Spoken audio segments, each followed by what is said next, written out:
નમસ્કાર, vibes of ઇન્ડિયામાં આપનું સ્વાગત છે. અત્યારે આજે સ્થાનિક સ્વરાજ્યની ચૂંટણીઓને લઈને પરિણામ આવવાના છે અને થોડા સમયમાં આ જે રાજ્યની તમામ જે પાલિકાઓ અને જેમાં ચૂંટણીઓ થઈ છે અને જુનાગઢ મહાનગરપાલિકા આ બધાના રિઝલ્ટ છે આપણી સામે આવી જશે. અને આને લઈને આપણી સાથે જોડાયા છે વાતચીત કરવા માટે જામનગર જિલ્લાના વરિષ્ઠ પત્રકાર અને હાલમાં રાજકારણમાં સક્રિય જીતુભાઈ શ્રીમાળી. જીતુભાઈ, આપનું સ્વાગત છે વાઇબ્સ ઓફ ઇન્ડિયામાં. નમસ્કાર જીતુભાઈ, કેવું રાજકારણ રહ્યું આ સ્થાનિક સ્વરાજની ચૂંટણીને લઈને, અને આજે પરિણામ જ્યારે આવવાના છે ત્યારે ધ્રોલ નગરપાલિકા, કાલાવડ નગરપાલિકા અને જામજોધપુર નગરપાલિકા એના ઉપર બધાની નજર મંડાયેલી છે આપણા જામનગર પંથકમાં, હાલાર પંથકમાં. તો આપનું શું કહેવું છે આજ પરિણામોને લઈને? મારે એટલું જ કહેવું છે કે છેલ્લા ઘણા સમયથી ભારતીય જનતા પાર્ટી છે એમનો ધ્રોલમાં પણ એમનું અગાઉમાં શાસન હતું, કાલાવડમાં પણ એમનું શાસન હતું, જામજોધપુરમાં પણ એમનું શાસન હતું. એટલે વિકાસના કામો પણ ઘણા થયા છે, પણ સ્થાનિક ઘણા પ્રશ્નો એને અનુસંધાને કોંગ્રેસનું પણ આમાં કામગીરી અને એને જોતા પણ અત્યારની પરિસ્થિતિ જોતા ત્યારે પરિણામો ઉપર જોવા બેસીએ તો અત્યારે કોઈ કહી શકતું નથી કે શું પરિણામ આવશે. પરંતુ બધા અત્યારથી જ હું હતો ત્યાં બહુ ઉત્સાહભર્યું વાતાવરણ છે અને જોઈ છે કે શું પરિણામ આવશે. પણ ખાસ કરીને વોર્ડ નંબર 1ની ગણતરી ચાલુ થઈ છે ને વોર્ડ નંબર 1 ધ્રોલની અંદર ભારતીય જનતા પાર્ટીની પેનલનો વિજેતા થયો છે એવું અમને અત્યારે જાણવા મળ્યું છે. એટલે ધ્રોલની અંદર વોર્ડ નંબર 1 છે એ 4 ભારતીય જનતા પાર્ટીની પેનલના વિજેતા ઉમેદવારો વિજેતા થયા છે. સ્થાનિક તો શું છે, લાઇટ, પાણી અને સફાઈનો પ્રશ્ન હોય છે અને વિકાસના કામોમાં તો ભારતીય જનતા પાર્ટી કેન્દ્રીય અને રાજ્ય સરકાર દ્વારા ઘણા વિકાસના કામો કરે છે. પણ સ્થાનિક મુદ્દાઓ પણ ઘણા હોય છે, ત્યાં લોકોને સ્પર્શતા મુદ્દાઓ પણ હોય છે. ખાસ કરીને હું એક જગ્યાએ ગયો તો ત્યારે મને એક બહુ આનંદની વાત થઈ છે. એક મુસ્લિમ મહિલાની અંદર મને એક વસ્તુ જાણવા મળી હતી. એક બાએ કીધું કે અમને 3.5 લાખનું ઘરનું ઘર આપ્યું છે નરેન્દ્ર મોદી સાહેબ. અને એ મુદ્દો એક નેચરલી મુદ્દો મને મળ્યો હતો. એટલે એ આવા બધા મુદ્દાઓ છે. હા ઇમરાનભાઈ. જી, તો જીતુભાઈ, આજે ધ્રોલ છે અહીંયા ઘણા બધા પ્રશ્નો છે. આની પહેલા કયા પક્ષની વર્ચસ્વની બોડી હતી અને હાલ પ્રશ્નો તો ઘણા બધા છે રસ્તાના અને સફાઈને લગતા. તો કઈ રીતે રસ્તાના નથી પ્રશ્નો. જી,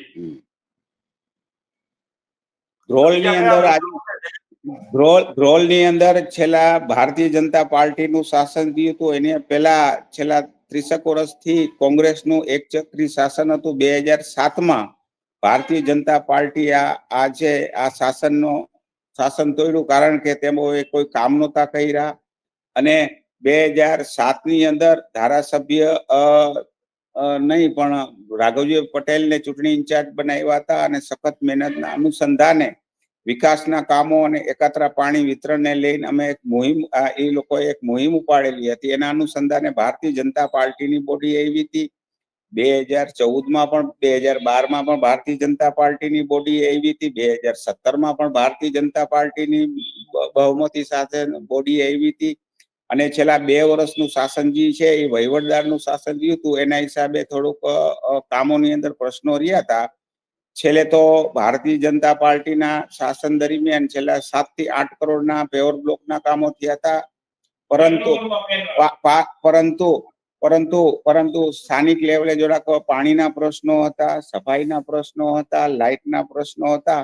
એ પ્રશ્નો માત્ર વહીવટદાર શાસનને હિસાબે હતા, પણ એના સોલ્યુશન થયું હતું. એની હિસાબે દુઃખી થાય છે કે કોંગ્રેસ વાળા પાસે છે ને કોઈ મુદ્દાઓ નહોતા અને કોંગ્રેસ વાળા પાસે ઉમેદવાર નહોતા, એટલે થોડીક એ લોકોને મુશ્કેલી પડવાની શક્યતા ખરી. હા ઇમરાનભાઈ. જી, અને આપ ધ્રોલના કયા વિસ્તારમાં ચૂંટણી પ્રચાર દરમિયાન ફર્યા હતા અને ત્યાં શું જોવા મળ્યું હતું ને કઈ રીતે કયા મુદ્દાઓને લઈને આપે મતદારો સાથે કમ્યુનિકેટ કર્યું? ધ્રોલની અંદર વોર્ડ નંબર 1 છે ત્યાં સાથે વિસ્તારના નામ પણ બોલજો તમે, એટલે ખ્યાલ આવે આપણા દર્શકો. હા, જી વોર્ડ નંબર 1 ની અંદર ગયો તો ત્યાં વોર્ડ નંબર 1 ચામુંડા પ્લોટ છે, વાડી વિસ્તાર છે. અહીંયા 2 અનુસૂચિત જાતિની બેઠક અનામત છે, એક પછાત વર્ગની બેઠક અનામત છે, એક સામાન્ય પુરુષની બેઠકની અનામત બેઠક છે. ટોટલી બેકવર્ડ એરિયો છે, જ્યાં અનુસૂચિત જાતિ, દેવી પૂજક અને મુસ્લિમ સમાજના લોકો અહીંયા વસવાટ કરે છે. જે અત્યારે હાલમાં મને જાણવા મળ્યું છે અત્યારે સત્તાવાર સૂત્રોમાંથી કે ભારતીય જનતા પાર્ટીની અહીંયા 4 બેઠકો, અહીંયા સ્થાનિક લેવલેના પાણીના એના પ્રશ્નો હતા. ત્યાં પછી ડેવલપમેન્ટ તો થાય છે, પણ સ્થાનિક સ્વરાજ્યની ચૂંટણીમાં ડેવલપમેન્ટ ઉપરાંતના પણ મુદ્દાઓ હોય છે, ઘણા મુદ્દાઓ હોય છે જે હજી પ્રજા સુધી લોકોને ખબર નથી હોતી, છતાં આપણે મુદ્દાઓ કહે છે. કોકના મુદ્દાઓના આધારે હોય છે. પછી 2 નંબરની અંદર છે ત્યાં પણ એક અનુસૂચિત જાતિ સ્ત્રી અનામત છે, એક પછાત વર્ગ છે અને 2 પછાત વર્ગની જે બેઠકો છે અને એક સામાન્ય છે.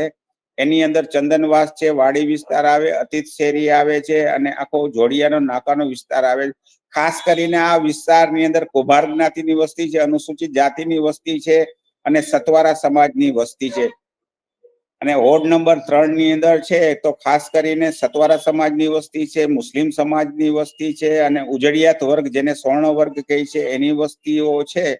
તો ત્યાં પણ થોડોક મુદ્દાઓ છે ને લાઇટ પાણીના હોય અને એ હતા. ત્યાર પછી વોર્ડ નંબર 4 છે, ત્યાં પણ છે એક મુસ્લિમ વિસ્તાર છે, ત્યાં એક સામાન્ય અનામત બેઠક, સામાન્ય બેઠક છે.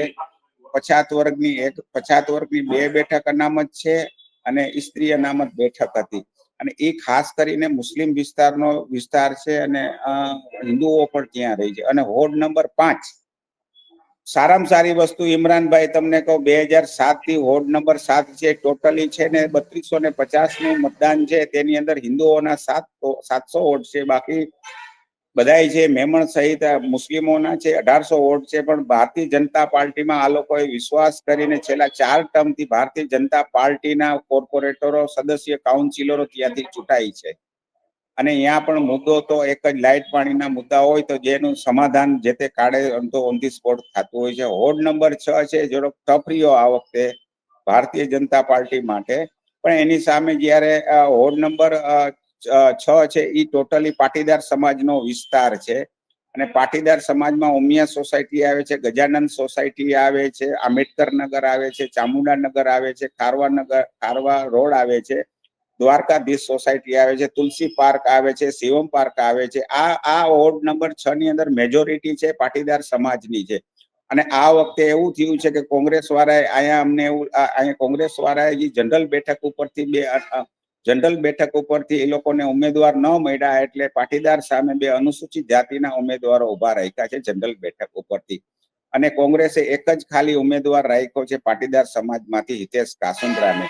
અને એક સતવારા સમાજમાંથી પછાત વર્ગની ફરજિયાત બેઠક હોવાથી ત્યાં રાખેલો હતો. એની સામે પરિસ્થિતિ એ છે કે ભાજપમાંથી 4 સબળા ઉમેદવારો છે, પણ અગમ્ય કારણોસર અહીંયા ફાઇટ થાય એવી છે. કારણ કે હિતેશ ભોજાણી કરીને છે એ અપક્ષ ઉમેદવારી નોંધાવી છે, એટલે આ બેઠક ઉપરથી સારામાં સારી ફાઇટ થાય. અને આ ડેવલપમેન્ટ વાળો વિસ્તાર છે, અહીંયા લાઇટ પાણી અને રસ્તાનો કોઈ પ્રશ્ન નથી, પણ અહીંયા સ્થાનિક મુદ્દાઓ અને પ્રતિષ્ઠાની જંગ છે. એ એક બહુ રસપ્રદ ધ્રોલ નગરપાલિકાની ચૂંટણીમાં મુદ્દો રહ્યો છે. અને આપ જોઈ શકો છો એમ વોર્ડ નંબર 7માં આપણે પૂર્વ તાલુકા પંચાયતના પ્રમુખ નરેન્દ્રસિંહ જાંબા જાડેજાના ભાઈ દશરથસિંહ જાડેજા ઉભા હતા. ચૂંટણી સમય દરમિયાન તેમનું અકાળે હૃદય રોગનો હુમલો આવતા એમનું અવસાન થયેલું હોવાથી આ વોર્ડ નંબર 7 ની બેઠકને છે ને રદ કરવામાં આવી છે. કાલે જ એમનું જાહેરનામું બહાર પાડવામાં આવ્યું છે. અને એ બહાર પાડવાના અનુસંધાને 16/3 ના રોજ એનું મતદાન જાહેર કરવામાં આવેલ છે. હા ઇમરાનભાઈ. જી, આ હતી જીતુભાઈ ધ્રોલની તમે વાત કરી, તો તમે ચૂંટણીમાં પણ સક્રિય રહો છો અને વિધાનસભા દરમિયાન પણ તમારા જે મત વિસ્તારો હોય છે એમાં તમે પ્રવાસો કરતા હોવ છો. તો આજે સ્થાનિક જે સ્વરાજ્યની જે ચૂંટણી હતી એ દરમિયાન કાલાવડ નગરપાલિકાનું જે ચિત્ર છે કે પ્રકારનું છે, ત્યાં ખાસ કરીને કેવું ચિત્ર જોવા મળે છે? કાલાવડમાં પણ મારા અંદાજે, મારા ખ્યાલ પ્રમાણે 3 ટર્મથી ભારતીય જનતા પાર્ટીનું શાસન રહ્યું છે. અને એની અંદર એ વોર્ડ નંબર 1 થી 7 ની અંદર, વોર્ડ નંબર 2 ની અંદર હોડના અંદર કાવ્યાબેન મોહિતભાઈ મહેતાને બિનહરીફ જાહેર કરવામાં આવ્યું છે, એટલે પેલો અમને વિજેતા થયા છે. સામે પક્ષે કોંગ્રેસ છે તે એ લોકોને ચૂંટણી ટાણે દેખાય છે કે આ લોકો આ પ્રજાની અંદર થોડોક અસંતોષ છે.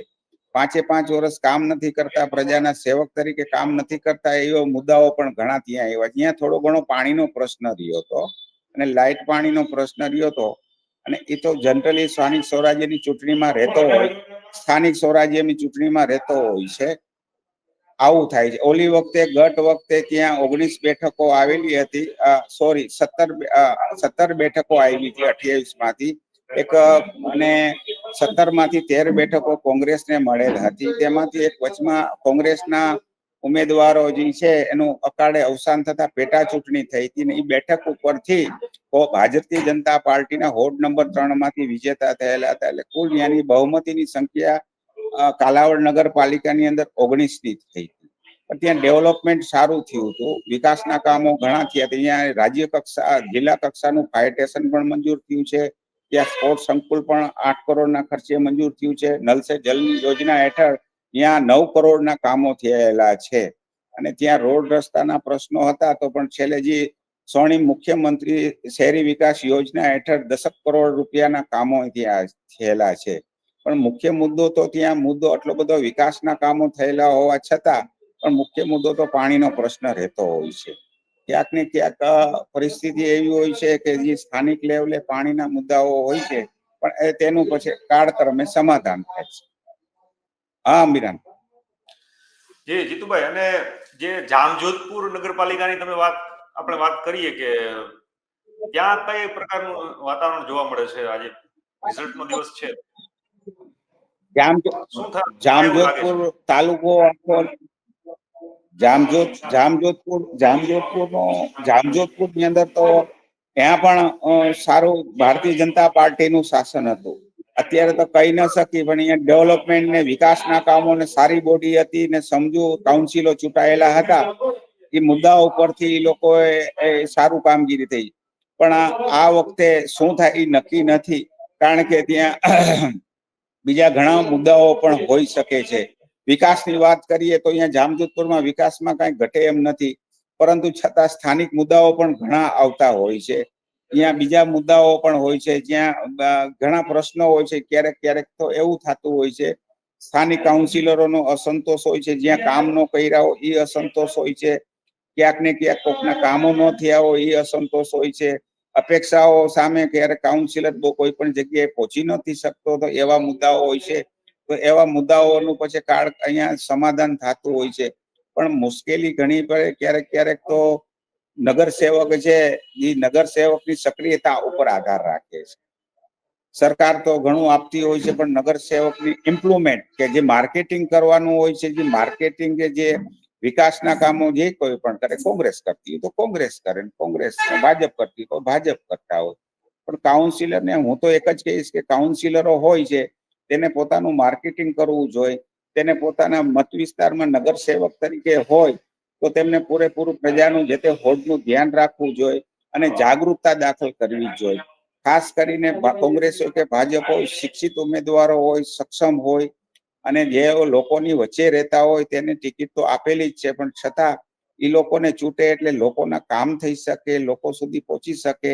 અને માસનો માણા હોય તો એનાથી શું છે, લોકોની જે અમુક સામાન્ય સમસ્યા હોય, ઘણી વખત ઇમરાનભાઈ કેવું આવતું હોય છે કે કાઉન્સિલરોને પરમિટમાં નામ ચડાવવાની વાત કરતા હોય છે, કારણ કે પ્રજાને નથી ખબર પડતી ત્યારે એ લોકો એની પાસે જતા હોય.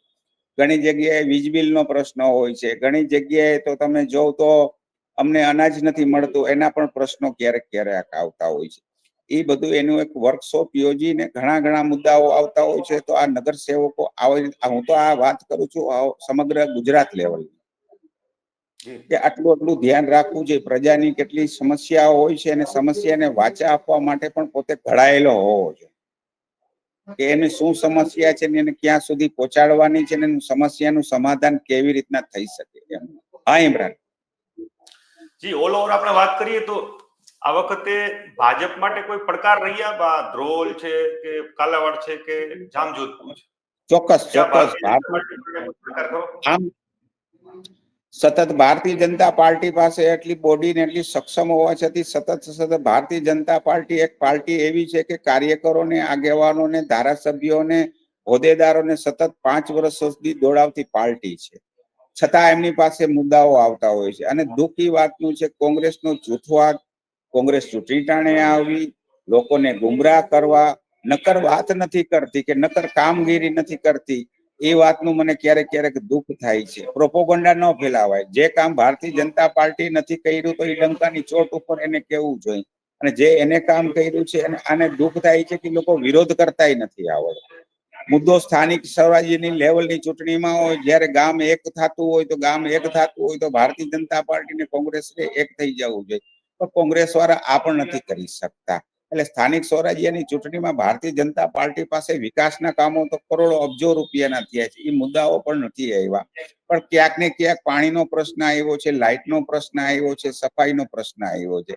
અને એનું પછી એના સમાધાન સ્વરૂપે એનું કામ કરવાની ખાતરી પણ આપવાની. તેની સામે કોંગ્રેસ તો પછી આક્ષેપો, ભ્રષ્ટાચારના આક્ષેપો, પાણી ને લાઇટ પાણી સિવાયના બીજા એકેય મુદ્દાઓ નહોતા એની પાસે. એ લોકો મુદ્દા લઈ જઈ શકે એવી કોઈ પરિસ્થિતિ નહોતી હતી. કારણ કે એને આ વખતે એની કોઈ દાવેદારીની કોઈ પ્રક્રિયા કરવામાં નથી. એવી દાવેદારીની કોઈ અને જે એને એ લોકોએ અમુક જગ્યાએ તો અસંતોષ સાથે ટિકિટો આપી દેવામાં આવી. એના હિસાબે કદાચ ભારતીય જનતા પાર્ટીને ફાયદો થાય. અને આ લોકોનો કોઈ સક્ષમ નેતા પણ નથી કે લોકો વચ્ચે જઈ શકે એવો કોઈ એને સભાઓ કરી. મેં જોયું હતું અન્યારે કે ધ્રોલની અંદર કોઈ નહોતું આવ્યું. શક્તિસિંહ ગોહિલ સાહેબ છે તે સુરેન્દ્રનગર પ્રચાર કર્યો, એનો સ્ટાર પ્રચારક નહોતો. ત્યારે ભારતીય જનતા પાર્ટીના ઠેઠ પ્રદેશથી માંડીને જિલ્લા કક્ષા સુધી આ લોકોએ ચિંતા કરીને ઉમેદવારોને કોઈ જાતની ટેન્શન, અરે ભાઈ, ઉમેદવારોને, કોંગ્રેસના ઉમેદવારોને ફોન પણ એક જગ્યાએથી બીજી જગ્યાએ ભરવા માટે દોડાદોડી કરતા હતા. એટલે વ્યવસ્થાનો આ લોકોને કોંગ્રેસનો ઘણો અભાવ રહ્યો હતો. એની સામે તમે મને કીધું કે ભાઈ ભારતીય જનતા પાર્ટીને કયા મુદ્દાઓ નડે છે. એ મુદ્દાઓ મેં તમને કીધા કે બીજો વિકાસ તો બહુ પુષ્કળ થયો છે. 900 મકાનો ખાલી વડાપ્રધાન આવાસ યોજના હેઠળ, તેમાં એની અંદર કોઈ પણ જાતના ભેદભાવ રાખ્યા વગર અહીંયા ધ્રોલની અંદર પાસ થયેલા છે. જે 3.5 લાખ રૂપિયા. એ મુદ્દો વિકાસનો જે છે, નરેન્દ્ર મોદી સાહેબનું જે વડાપ્રધાન આવાસ યોજનાનું સ્વયંભૂ છે, એ તમામ વર્ગની અંદર સંતોષ સાથેનો એ મુદ્દો રહ્યો હતો. બીજો મુદ્દો છે આયુષ્યમાન કાર્ડ યોજના હેઠળ ઘણા લોકોને લાભો મળ્યા છે, એનો પણ મુદ્દો રહ્યો હતો. એ સ્વયંભૂ રહ્યો હતો, એ પ્રજાલક્ષી જ હતો. એમાં ભારતીય જનતા પાર્ટીના ઉમેદવારો જાયતોય શું, ન જાયતોય શું. પણ આ ખાસ જે 3.5 લાખ રાખવાનો મુદ્દો છે, એ ટોક ઓફ ધ ટાઉન રહ્યો હતો. એ સ્વયંભૂ રહ્યો હતો. એ લોકોએ કીધું હતું તકતી કે ભાઈ અમને 3.5 લાખનો લાભ મળ્યો છે, એ ભારતીય જનતા પાર્ટીએ આપ્યો છે. એનો આભાર. કારણ કે જેને આકાશ નીચે છત નહોતી, એ છત આપવાનું કામ થયું છે. અને પાછા અત્યારે હાલના તકે પણ 150 ફોર્મ ભરાણા છે 3.5 લાખમાં, સ્વયંભૂ ભરાણા છે. 900 પરિવારોને સાહેબ અહીંયા અંદર જે છે ગરીબ માણસો છે, જેને કાચું મકાન હતું, એને મકાન મળ્યા. અને સ્વયંભૂ, એમાં કોઈ એની અંદર કોઈ ભારતીય જનતા પાર્ટીના કોઈ આગેવાનો કોઈ ક્રેડિટ પણ નથી કે એ સ્વયંભૂ પ્રજાનો મુદ્દો રહ્યો હતો અને બહુ સારો મુદ્દો રહ્યો હતો. અને સ્વયંભૂ એ લોકોએ કામ કર્યું. હા ઇમરાન. જીતુભાઈ, આજે તમે સમય કાઢીને અમારી સાથે જોડાયા અને હજી પણ આપણે અનુકૂળતા હશે તો વાત કરીશું. આજ પરિણામ આવી રહ્યા છે ત્યારે આપનો ખૂબ ખૂબ આભાર.